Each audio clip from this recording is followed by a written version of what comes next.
You sound like Joe Biden. What is up, Meta Slayers? Today we're talking about the best of 2020 40K, Warhammer 40,000. So this is based on 3 metrics that we've come up with for our own picks of what are the best armies. The number 1 is Rule of Cool. Or the Go back a second. That picture's badass. All right, continue. The Ruler of Cool. So overall, does it play cool? Does it look cool? Does it speak cool? Is the storyline cool? I said cool too many times. Not enough. Number 2 is gameplay. How does the Armies rulebook translate to competitive play? And just overall winning against your friends. And number 3, the model range in general. Did they receive new models? Did they gain access to other models? Just how does it look? How do the models translate overall? See, this one's tough because GW really craps out a lot of good models. Except for Finecast. Let's not talk about that. So Jay, worst of the best. Worst of the Number best. 3. So this one's going to be weird when we get to the rest of my list later on, and it'll make sense when we explain it then. Black Templars. Edgy. Edgy choice. Because the Indominus set says we are Black Templars. If you look at the models, they have big shields, they have swords, they look like they're ready for close combat, and then here's a smattering of some other stuff. Yeah, I could see it. Yeah, and that's strictly just cool model syndrome. Their gameplay, I don't know, but Helsreach. You guys watch Helsreach. Yeah. Link in the description. My God. It'll make you want to play Black Templars. What about you? Number 3, traits. Chaos Demons. Really? Yes. Like United or... As an army. Okay. Right? Okay. I really enjoyed them throughout 8th, but what I didn't like doing myself, as well as like predominantly what I was seeing on how Chaos Demons were ran, is that they were only being souped. But with the Psychic Awakening book release, it made Greater Demons great again. Ho, ho, ho, ho. Where's my hat? Make Greater Demons great again. But not only that, they always had access to really strong stratagems, but now, in my opinion, the Psychic Awakening book really tied everything back in together. Anyways, Chaos Demons. I really like their flavor right now. I like everything about them. There's not a bad faction you can, or a sub-faction you can play within Demons. And it's nice to see that they're actually topping the charts in tournament play. I like that pick. I like Demons as 3rd. I think that's solid. I can see a lot of reasons why. So what's your number 2, Jay? Harlequins. Their performance in tournaments is really what I'm focusing in on. The amount of entries of Harlequins versus their first place finishers is pretty staggering. They have a better win percentage than Space Marines, and Space Marines are what people would think is top of the heap. Yeah, and granted, they didn't get a full-on Psychic Awakening book, because why could you? Because there's like, I don't know, 2.5 variety of units that you can play in Harlequins. God, you're so generous. Yeah. But I wish that the rules and the White Dwarf supplement were out when I started Harlequins, because they're a very nuanced army. Very tactical. You have to know what you're doing. You have to know the core rule sets of 40K in order to field Harlequins properly. A little bit more forgiving right now, but not... But it's highly recommended for advanced or intermediate players. But they love are. that they got some love. They're a scalpel. They are, absolutely. Yeah, they strike an artery, and the game's pretty much over. Yeah, 4-up invols. Yeah, if you can keep rolling 4-ups, Yeah. You don't care about much. Yeah, stop being a noob. 50-50 odds. Yeah, roll better. What is your number 2? Salamanders. Don't judge me. Here's my reasons for Salamanders. The way I picked and selected what sub-faction my Dominus units were going to go into, I found that Salamanders actually benefited from almost everything. Maybe just not the bikes or the Outriders, but that's pretty much it. Meltas, Flamers, Melee, right? Because buff with Adrex, all very good. Plus it's fire. Fire.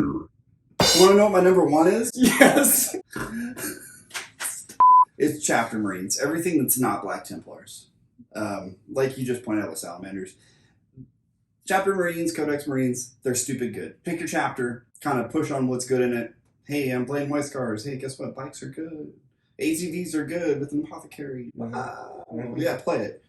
You'll probably win. Yeah, we played doubles. We did. 40K game. Yeah. Yeah, and quite couldn't decide what sub-faction to play or Space Marine chapter to play. No. It's like, oh, look, you have a tank, Iron Hands. Iron Hands. Yeah. It was Yeah. weird being on the same team. Yeah. We're normally against each other. It worked out that way. What was the score? 76-49. Something like that. Yeah, we did all right.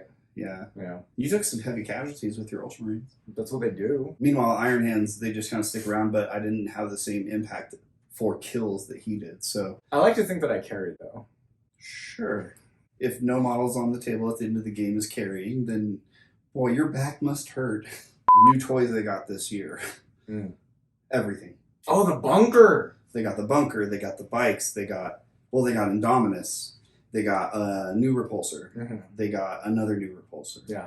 They got ATVs. They got the turret thing, which a lot of people like the turret, but for the model, not for the rules. Mm. And I can get behind that. The rules, whatever. I bought 3 because having them on my shelf, boom, boom, boom, it looks tough as nails. So And how cool are dreadnoughts? Now you can like pretty much just pick a dreadnought. There's not a bad choice. There are better choices, but there's not a bad choice. you can't get a Redemptor right now. Yeah. Good luck finding one. Right? They're like $140 on eBay. So that was my number 1 pick. What about you? I'm gonna have to go with Necrons. Really? Yeah. Over Space Marines? Yeah. I mean, it is the other half of the Indominus box. This is true. But Necrons was an army that I probably would have gone into in 8th edition. I just couldn't get past their rules, to be honest. If that makes me a power gamer, that makes me a power gamer. But not really. Like, it needs to match up. However, they look so cool in general, even with the old sculpts. But with the addition of things like the Silent King, The pylons, the new wraiths, Right. their Ophidian destroyers, the new monolith, literally all the models, Oh my just way God. too cool. And Scorpic destroyers. oh my goodness, yes. Oh, But- so good. But in addition to that, the new book, they actually play like you imagine a Terminator 2 movie playing out. You should. The book actually encourages you to play in hordes. That's how you reanimate Sure. most effectively. Most efficiently, for sure. But how great is that? You should be, if you're a Necrons player, you probably should be playing Necron hordes so they just keep dying, coming back, dying, coming back. It's harder to reanimate on bigger or multi-wound models. Sure. So literally everything caught up to them. All their sculpts are great. Gameplay is great now. And the cherry on top for me was the easy barrier of entry for a new player. They're relatively easy to paint. Dry brush all day. Right. Lead belcher spray, little Nolan oil. Little dry brush of lead belcher, you're done. Necron compound. Yeah. Oh, yeah. They yeah. have a dry paint named after them. Right. Yeah, that's pretty funny. Yeah. So what's not to love? Reanimating destroyers is what's not to love. Honorable mention time? Honorable mentions! Mine are sisters, not your sisters. Adeptus, a.k.a. the Sisterhood, I believe. Nuns with guns. Nuns with guns. Bolter bitch. Whoa, whoa. So look, this is why this is an honorable mention to me. I think the army plays great. Okay. They're doing great and competitive. What's their win rate ish? Like 60? This, yeah. So pretty good. Pretty good.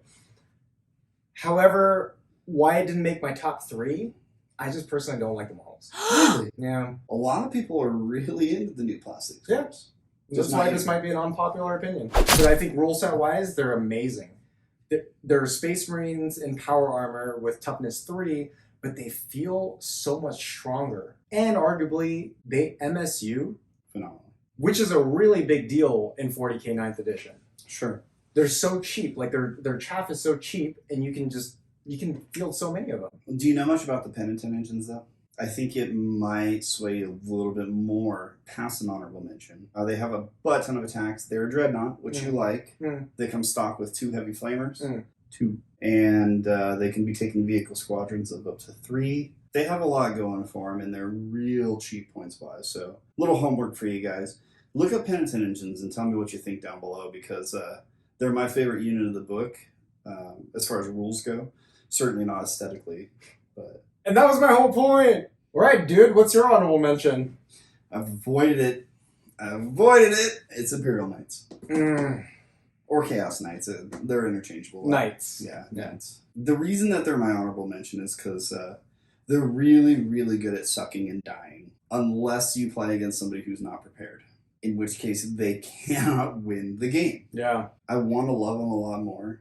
I've got about a dozen knights myself. We play against somebody in our group regularly who has a full complement of knights.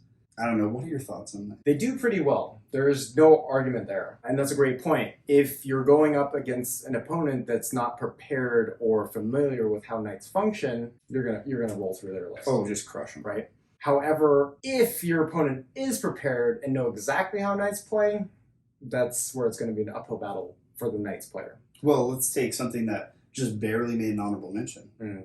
MSU Sisters for you. Right. I don't see how knights can reasonably win against MSU Sisters where they have a bunch of small squads. Yep. Hey, guess what? There's a Melta in each squad because reasons. Yep. Like, that's rough. That's rough. So, model-wise, God, they're phenomenal. I've seen such good conversions. Oh, yeah, the Chaos Knights specifically this year. Their ornate bases. You know, I've seen them tromping through cities. I have one of mine. He looks like Batman. He's standing on top of a Gothic building surveying Arkham. Oh, yeah. So what you can do with the models, sick. Their gameplay, a little lackluster at times, phenomenal at others. Situational. The inconsistency there means you won't see me play him in a tournament. I won't even ally him in. Right. All right, so that about wraps up 2020 for us. But this video is more about you guys. I want to see what your top three, or maybe even your bottom three. You don't have a top three. This is what you hated. That's okay. Let's see that too. I want to be able to disagree with you and be like, no, you're wrong. Knights are... On that note, keep slaying the meta, keep fighting for what you think is right. Like, comment, share, subscribe, have a glass of scotch. Till next time!